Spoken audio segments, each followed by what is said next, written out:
మరి మధ్యలో మన వరంగల్లో కొంతమంది నేను రేవంత్ అన్నకు అదే చెప్పదలుచుకున్నా. అన్న, కొంతమంది నాయకులు తెలుగుదేశంలో ఉండి దాన్ని భ్రష్టు పట్టించిన 15 ఏళ్ళు పాపం చంద్రబాబు నాయుడు ఓడగొట్టింది. వీళ్ళు మాత్రం మంత్రి పదవి అనుభవించారు. ఎవరైనా పూర్తి జీతాలకి ఇచ్చుకుంటాడు, గడ్డ తీసుకుంటాడు. అంతమందికి ఇచ్చిన లీడర్లు చూసినావా? చూడలే మనం. మరి ఆయనే పాపం కేటీఆర్ను తప్పుదో పట్టించిండు, కేసీఆర్ను తప్పుదో పట్టించిండు. అది నాశనం అయిపోయింది. ఈ మరి మళ్ళా మన కాంగ్రెస్ పార్టీకి వచ్చింది. ఎవరేం చేస్తున్నారో అనేది ఆయన ఎన్కౌంటర్లో స్పెషలిస్టు. మరి ఈరోజు ఇంత మాట్లాడుతుండ్రు, మరి అన్ని కాడ ఇస్తున్నారు.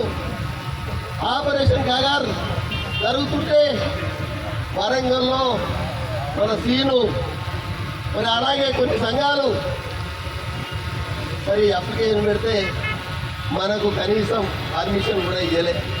ఇలా ఒక బీసీ బిడ్డ ఎన్కౌంటర్ అయిండు. దాని గురించి మనం ఎవరు మరి మనం ఇక్కడ వాళ్ళు ఆలోచిస్తారు ఎంతకు ఈ కొండమూరు ఏంది అని. మీకు ఒకటే మాట చెప్తున్నా, కొండమూరు లెక్క మీకు ఇద్దరు ఉంటే, కొండమూరు లెక్క మానవత్వం ఉంటే మీరు బయట పాటించిన వచ్చిన రాజీనామా చేసి మన గెలవాలి. ఈరోజు కాంగ్రెస్ పార్టీలో ఉన్నాం. మేము కాంగ్రెస్ పార్టీలో ఉన్నాక మీకు తెలుసు, మేము ఏ ఒక్క పార్టీలో కూడా పైసలు తీసుకోను. కానీ ఈ మీసాలే నాయకులు ఈ మధ్య నిన్నెవరు మాట్లాడతాం, పోలీసులను పాపం సస్పెండ్ చేయాలి అని. ఆయనే మరి బీజేపీనే ఉన్నట్టున్నది. ఆయన బీజేపీలోనా? ఆయన ఆయనంట ఈ ఎర్రపల్లి కుటుంబం అంటేనే ఒక దరిద్రమైన కుటుంబం.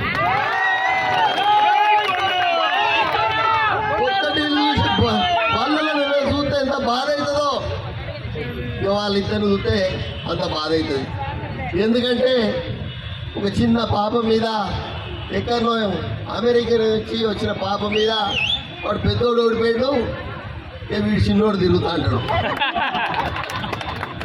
వాడు చెప్తాడు పోలీసులను వెంటనే సస్పెండ్ చేయాలి. ఏం తప్పు చేసినా పోలీసు వాళ్ళు? నువ్వెందుకు 2+2 గన్నెలో పెట్టుకున్నావు ఇవాళ? ఎవరి భయానికి?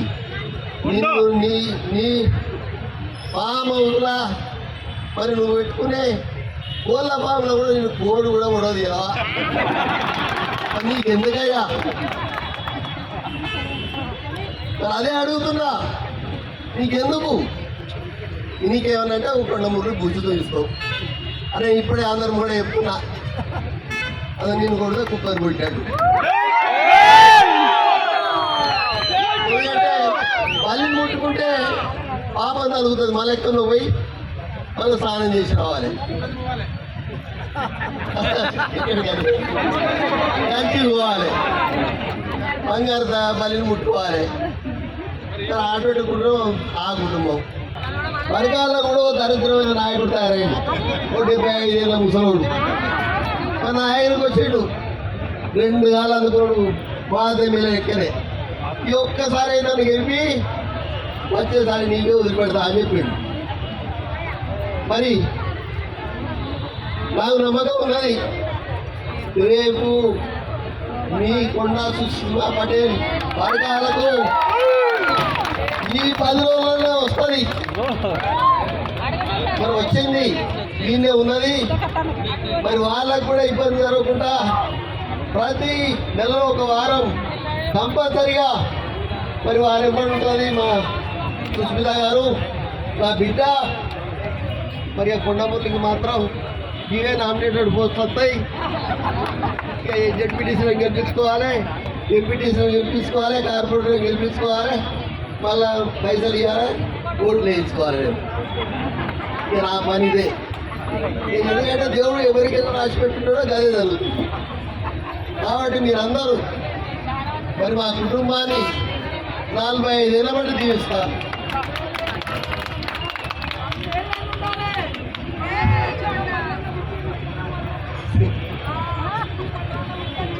నాకు కటేరు మా మనోడు ఇప్పుడు కటేరు కూడా పుట్టిండు.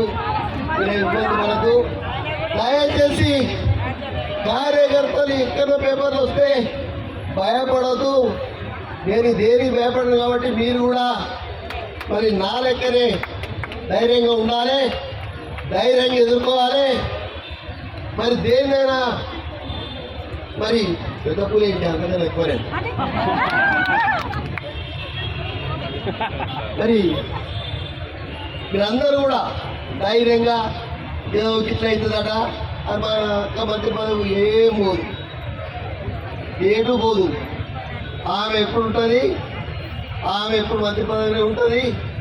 ఆమె మీకు సేవ చేస్తుంది, మరి మీకు ఫండ్స్ శాంక్షన్ చేస్తుంది, మీ వెనుకనే ఉంటుందని తెలియజేస్తూ ఇలా రాహుల్ గాంధీ గారిని మరి ఈ వేదిక మీకు చెప్తున్నా, వారికి శుభాకాంక్షలు తెలియజేస్తూ ఆ అల్లాను మరి ఆ దేవుళ్ళను మరి అందరూ కూడా ఆయనే ప్రధానమంత్రి కావాలని మీరందరూ ప్రార్థించాలని కోరుకుంటూ ముగిస్తున్నారు.